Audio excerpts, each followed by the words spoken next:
I'm 44 years old now, and if I could go back and talk to my 36-year-old self, here's what I would say. Back then, cycling was my focus for fitness, but I realized something crucial. Fitness isn't just about riding faster. It's about being strong, resilient, and prepared for the shifts that life throws your way.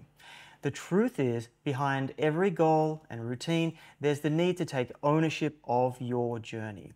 Let's explore the lessons I wish I had known. As you approach your mid-40s, you'll feel a shift. It's inevitable. At 36, I was fit, but I wasn't strong. And by 38, with 40 looming, I finally acted on something that had been nagging me for a while. After riding past a gym every day for months, I thought, if not now, when?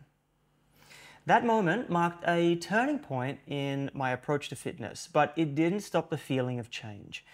This shift wasn't just physical. It was about realizing that real self-help in life and cycling means taking full responsibility for your progress and adapting as needed. Strength training offers a host of benefits. It's the missing link for cyclists who want longevity in the sport and quality of life.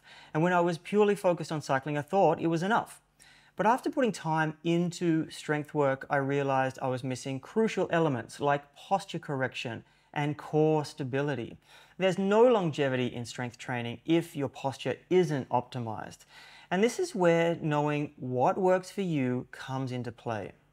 It's about recognizing the areas in your life and training that need attention, just like those underworked muscles. And cycling alone builds a specific kind of fitness, but it neglects other critical areas. Strength training targets muscles that cycling misses, particularly in the upper body and the trunk, which are essential not just for cycling efficiency, but for preventing injuries and maintaining health. Don't focus on vanity metrics or just looking good. Pay attention to how something makes you feel, before, during, and after, and be real with the results you're getting. And if that's what you want, great, but don't get fixated on the results. As I've become more aware, one thing stands out: time slipping away. And so optimizing time has become crucial, and awareness is a big part of my decision-making process. This ties into something that I've realized, that no one else can look out for your progress the way you can. And change isn't just about tweaking your routine or trying something new. It's about facing the discomfort of pushing beyond what's easy. Let me give you a practical example. Recently, I was doing some ankle rehab and trying a lot of different exercises, almost in a desperate try everything kind of approach. But I wasn't acting from an intentional space, and a wise acquaintance asked me, "Are you getting the result you want?" And frankly, I just couldn't answer him. He advised me to test and retest my range of motion with every exercise that I introduced. And then I basically eliminated 90% of what I was doing because it wasn't moving the needle towards my goal. And this was a big lesson, and one I wish I had committed to sooner, but going forward, it's going to become crucial in how I optimize my time. It's like making sure the thoughts that govern your life are the right ones, not just the ones that were easy to pick up. Now, this journey isn't about physical gains or ticking off achievements. It's also about finding contentment in what you do. A contented heart is one of life's greatest gifts. And over the years, I've come to realize that happiness isn't just a fleeting feeling, it's a state that you cultivate through the choices that you make every day. Whether it's the satisfaction of nailing a tough workout or the simple joy of riding on a sunny day, these moments of contentment are what keep you going. As you continue on your path, take a moment to reflect on your current happiness and contentment. What does it take for you to feel truly fulfilled?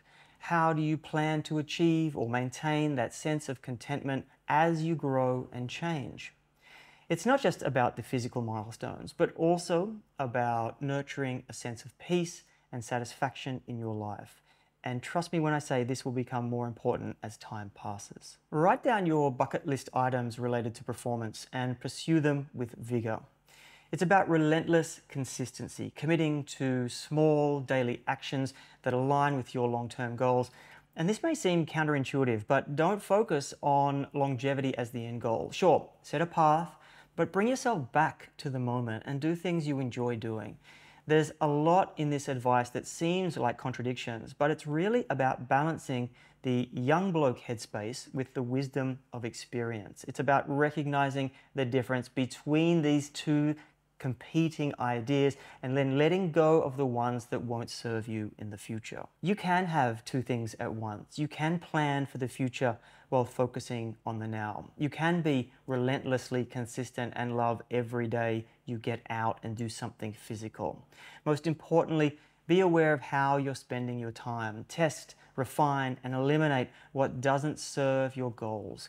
And looking back, I see that these shifts I made were necessary, and they've set me up not just for cycling, but for life.